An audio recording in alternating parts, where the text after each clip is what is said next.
I'm going to try and turn up for my writing over the next couple of days and be okay with not finishing the whole sequence in a day. Because I think that's one of the things that as short story writers, we get greedy about finishing quickly. Welcome to the Story A Day podcast. This is Julie Duffy from storyaday.org, encouraging you to be a writer every day, not someday. Good morning, good evening, good afternoon. Julie from Story A Day here. I am going to talk to you today about some stuff just from my own writing this past week. I want to talk a little bit about what I've been thinking about in terms of the transferable skills that go from writing short stories to writing novels and back again. So I'm going to talk about that in a minute. I also wanted to let you know that I launched a new thing this week.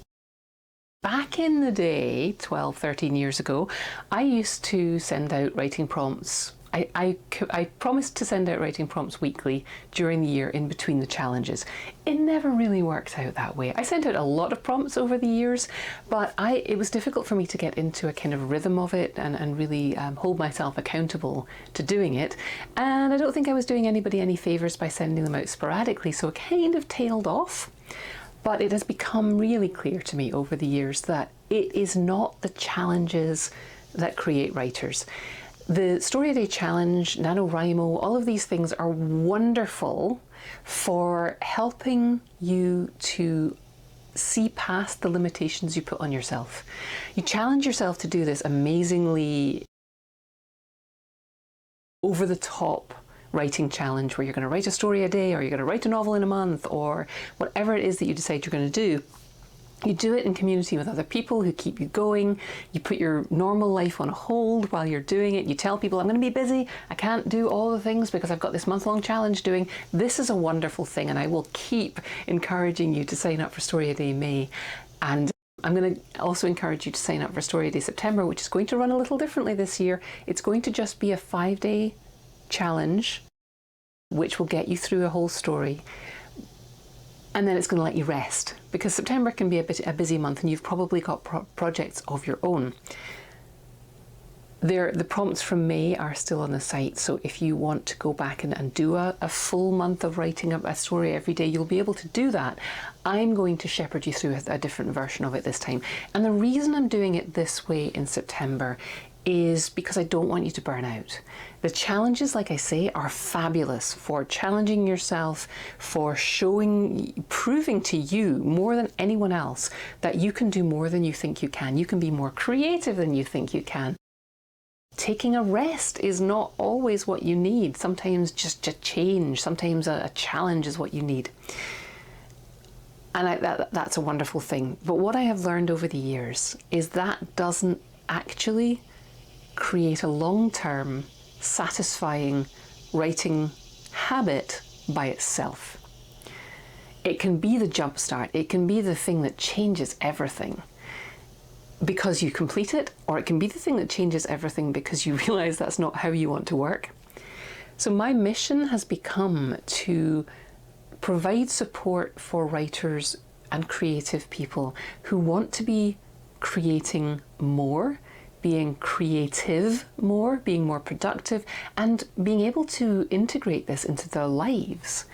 So the challenge remains, the challenge is great, but it's consistency, it's showing up, it's turning up even when things are not going well, and it's turning up again after things haven't gone well. These are the practices, these are the habits, this is the lifestyle that will help you have a rewarding creative practice. It will help you complete projects. It will help you get whatever your goal is, whatever you want to achieve. It's the consistency, and I rebelled against that word for so long, but it's the consistency and and the systems, another thing I rebelled against for so long. Those are the things that actually create the incremental changes, the iteration of the habits, the satisfying sense that you are progressing by showing up again and again and again, even when it's not working. Not letting the bad days put you off for months, but maybe put you off for a day or two, but then you come back to it. There was a wonderful quote from Neil Gaiman, who, one of the reasons I love his writing, but one of the reasons I'm such a fan of his is because he shares writing advice so generously and has been doing for decades. And he shares his experience and his wisdom about writing so generously. And I saw a quote this week from him about a bad day that had happened while he's working on what obviously worked out, the Sandman Netflix series, which has just released recently. And during the process of that, he was blogging it, as he does while he's working, and he was complaining that he'd had a really bad day. He'd spent too much time on social media. He had been not able to make anything work, and he was really feeling that maybe he wasn't going to be able to pull it off this time. I keep telling you, these writers who are successful by any external measure, they still feel this way too. Every project has a moment when you're going to go, I don't think I can do this. Neil Gaiman had a moment with the Sandman scripts where he just felt like that. I'm not going to be able to do this. So he got up the next day, he printed out what he had done, he made a few notes, picked up his keyboard, and it was easy, fun, it worked, and he sent it to somebody and they were like, oh my God, you're amazing. And he wasn't saying that to toot his own horn. He was saying it because he wanted us to know that the slog is real, and then all of a sudden, for no apparent reason, your brain has been doing the work it needs to be doing in the background, and the next time you sit down, everything flows. That's one of the things I'm going to be talking about a little bit later in a way. But I wanted to let you know that in order to support you in that, I've decided to do a new newsletter called Story a Week. And it is going to be the thing I promised years ago, where I'm sending out real writing prompts and tips and strategies for you every week. I'm putting a lot of work into it, so it's not free, but it's also not free because I think it's good for us as writers to invest in this thing. It's too easy to walk away if it's just something we can do someday. So I'm going to invite you to sign up for the newsletter for the whole year by coming over to storyaday.org/story a week. You can also opt to sign up for a month, and then that'll renew unless you cancel. And that's great because you'll get 4 to 5 weeks worth of writing prompts, and you'll be able to read them, work on them, set them aside, come back week after week for a month, but not at the same pace as during a challenge, but just show up every week and open your email and see this writing prompt and think about your writing.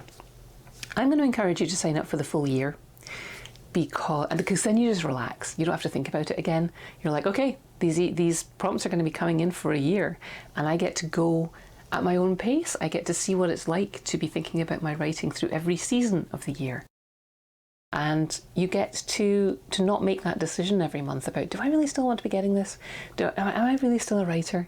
I think that can be a little destructive. So that's why there's this year-long option. And I'm committing to sending 52 writing prompts out in the next year. And I hope that you will join me. It's at storyaday.org/story a week. And if you sign up this week, I've got a couple of bonuses there, and I'm going to take them away because I know writers need a deadline. So at the end of this weekend, the bonuses go away, but there will be other things that I won't be able to resist throwing in as bonuses throughout the year. So that's another reason why you might want to consider signing up for the full year, because I tend to have ideas and I get all excited about them and I put them together and then I'm just going to throw them in.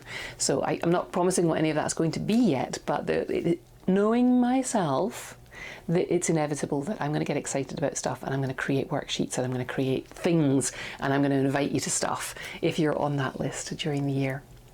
So that's what's my new offering for you to help you really make that commitment to yourself that you are going to write during the next year. These writing prompts will be focused on short stories and fictional writing techniques. Anyone who's writing memoir, I have several memoirists in the Superstars group who find writing fictionalized versions or using, even writing their own stories, but thinking about it as a fiction writer has been really useful to them as they go forward in their memoir writing. I would make the case that business writers and non-fiction writers need to learn to tell good stories too. So but these prompts are not specifically tailored to creating journal prompts or thinking about business stories or anything like that, but they will work on your storytelling skills, and they'll encourage you to write complete stories and think about things like, perspective, character, all kinds of fiction techniques. So what have I been writing this week? I've been working on novels this week, and a novel. I'm not working on multiple novels at the same time. I'm working on a novel and I'm getting to the midpoint where all of the sort of setup has happened, and now I have to start deepening and complicating and driving the characters away from their goal, towards their goal, trying to figure out that whole pacing thing, trying to figure out the interactions, making things difficult for my characters who I love, and I don't want to make things difficult for them, except that as a writer I know I have to, and so part of me is sort of gleeful about that. But I've been thinking about this, and this is the part where a lot of us slow down, is in the middle, and it happens with short stories and it also happens with novels. So as a short story writer moving into noveling, it can be difficult to manage the scope and the scale of a novel. What I have learned, and what I'm reminding myself of this week as I work on this next segment of the novel, because there's a definite tonal shift after you've done all the introductions, you've done the inciting incident, and you've got all your characters kind of set up, and now you have to show them dealing with their decision to take on whatever challenge you've given them. They've accepted the challenge. Now the middle of the book is all about how they deal with that, how they screw up, how they, talking about a traditional novel, this is a traditional narrative. This is the part where they are having what Save the Cat calls the fun and games, what various other story structure manuals call different things, but it's where it gets complicated. And there are a lot of words still to go. If you look at your word count and you look at the word count of an average novel, you realise you've climbed the foothills and you're now looking up at the peak, and you've still got a very long way to go, and it can be a little discouraging. And especially for short story writers, we are used to being able to hold the whole idea in our heads and drive towards the end, and even if we get a little lost in the middle, we can sort of have that satisfaction of getting to the end often. The problem with a novel is that sort of doesn't happen, or if it does, you get to the end of a chapter and then you come to a kind of full stop or a dead end, and you're like, starting the next chapter can be difficult. So that was kind of where I was this past couple of weeks, and so I've been noodling around and I've been writing little bits, and I was trying to map out what happens next, and I started just writing, and I started writing in a very sketchy way, and I was kind of annoyed with myself because it was all telling. It was this happened, then that happened, then you went there, and then once we got there, so this happened, and I was like, this is terrible writing. But I relaxed, and I was like, it's okay that it's terrible writing, because what I'm doing here is I'm discovering what needs to happen. And I was writing the part that I thought needed to happen, but I realised then, having done that there was a lot of setup that needed to happen before I could even get to the big climactic scene that I thought I wanted to write. And what I realised as I went back in and started writing real writing, like painting scenes and getting my characters talking to each other, and not just doing the, they got to the place and then they did the thing part of it. I was doing some of that build up. And I realised that what I was writing is not a scene, it's a sequence of scenes. So I want to get to the scene where my two characters are at an event and something happens, and then they react to that, and it's not all good, and it's going to be interesting because they have a bit of a tiff. But that's not one scene. And for short story writers, we can be a little impatient and we want to get it all done. And what I'm realising with this story is that I have to do a scene to set up why they're going, a scene where they're travelling, because there's going to be some anticipation that I can build during the travelling scene. Then I have to get them to the place. Then I have to paint the picture of the place where they are, and all the while I can be ramping up the tension and the anticipation of what's going to happen, and create all of this anticipation in the reader as well as in my point of view character. And only then do I get to write the scene where the big thing happens, and one of the characters makes a fool of themselves or doesn't, depending on whose perspective you're looking at it from. And then I will get to write that meaty emotional reaction scene where the point of view character, you know, is confused and pulling away, and it's a crisis point for the story. But it's not going to be quick. And for a short story writer, you're like, but I want to get to the bit where the stuff happens, with the impact and the punch and the emotional woo. And that's not actually possible when you're writing a novel.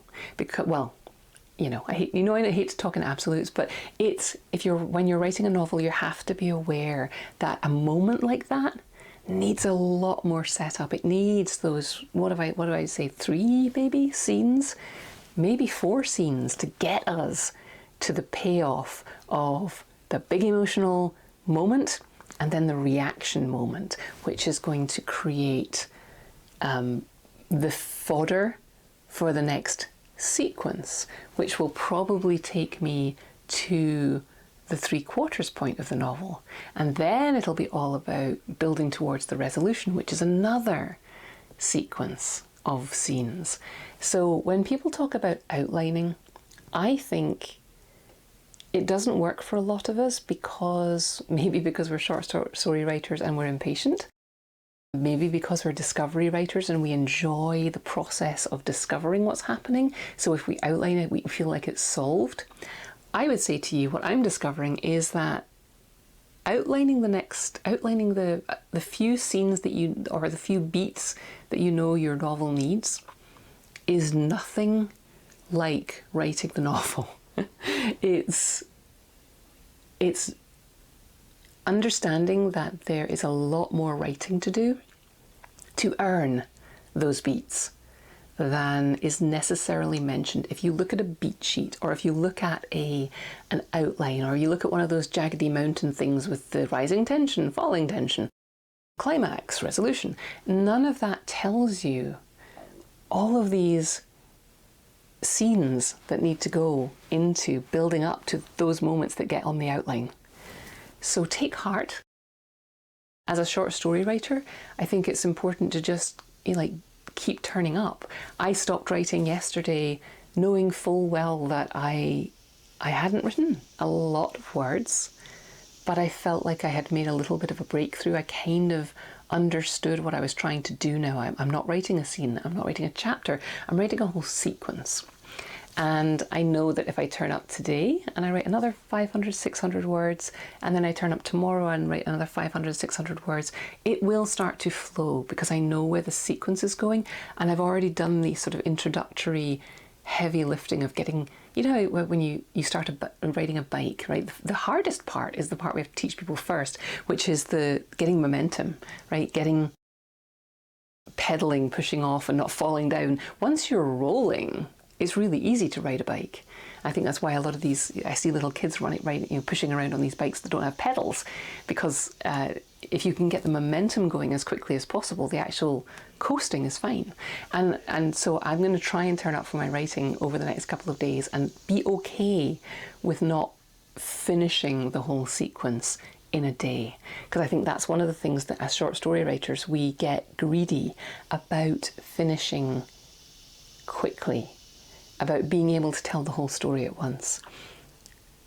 And if you are that kind of person where getting the momentum is the hard part, then the idea of having to start again tomorrow is like, oh, it's going to be so hard. But starting again tomorrow is not going to be as hard for me because I've got the momentum of this sequence of scenes going. And when I sit down, I've already got the tone, I've built the world of this moment, of this day, this afternoon that my characters are spending together. A lot of the hard work was done yesterday. So I think when I sit down today and tomorrow, it's going to be easier. And that's something that I think is also a transferable skill back from novel writing to short story writing. Understanding that although a short story is really about a moment, it's really about a life-changing moment for the character, it's possibly set all in one day, or the meat of your story might be set in one moment. You might have some setup or some cleanup and some other, if it's a longer short story, you might move around in locations and you might move around in time a little. But the emotional heart of the story is really about the one incident in the middle of your story. And so the temptation is for us to indulge that short story writer's urge to get it all down, get it all told all in one day. And this idea of seeing it as a sequence of scenes that set up and deconstruct and react, I think is also helpful for short story writers.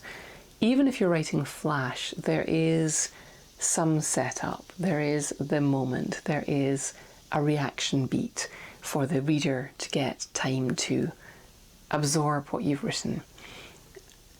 It doesn't all need to be written at once, and it's not going to be as hard to get rolling if you leave your story to complete over the course of a week, say. It's not going to be as hard to finish that story as it was to start it. Or if you find it really easy to start stories, getting into the middle and getting that momentum going and understanding that there's a sequence of stuff that has to happen and reaction times and all of that stuff, that it's not all just about telling the perfect story and like dumping it out of your head onto the page, but building something. And it's okay to be patient, and it's okay to take more than a day.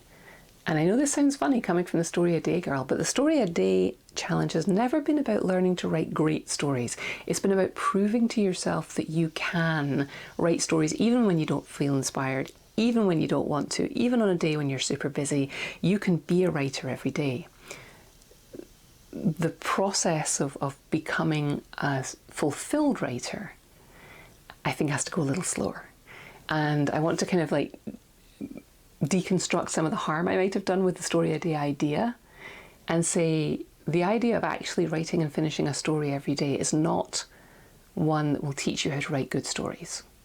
You will occasionally write good stories that way, but I now want to encourage you to show up for your writing more often and to be calm and patient and understand that there's no panic here. You can work on a story over a week. You can work on a story over a year. And it will get better, and it will get worse, and it will get better. And it's a process. So this idea of seeing the actual events in your story as a sequence of little scenes is really important when you're writing a novel. I also think it's really important when you're writing short stories. And that sense of calm and confidence, knowing that you can keep chipping away at this thing and it doesn't have to all be written at once. I have found that very helpful, and I hope you have too. If you would like to experience some of this, as I say, I've got this new thing, storyaday.org/story-a-week, where I will be sending you little lessons every week with a prompt to encourage you to write stories. We're going to look at different aspects of story writing. There will be things where I just give you one that's the first one. It was write a story inspired by a picture. Next week it's going to be about writing in a particular point of view. There will be weeks when we talk about writing in a particular form. And it's never just go write about this thing. It's always going to be the kind of writing prompts that you haven't always got to see from me if you aren't in the Superstars group. I've done some really in-depth work over the past few years inside the Superstars group during the challenges, and that's what I'm bringing to this newsletter. So yeah, I hope that will be of use to you and that this podcast was. Do check out the YouTube channel, Story a Day, where I have these little Julie Explains Things Simply videos. So if you've ever wondered what a little bit of writing jargon means, like show don't tell, or manuscript, or anything to do with writing that you've been curious about and didn't want to ask, I'm doing a series of little 3-minute explainer videos there. Hopefully you'll find them fun and informative. And you can find them on the YouTube channel for Story a Day. Come on over to the website, leave a comment, sign up for the new newsletter, and most of all, keep writing. Thanks for listening.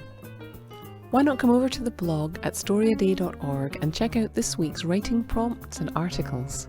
And in the meantime, have a great creative week and of course, keep writing.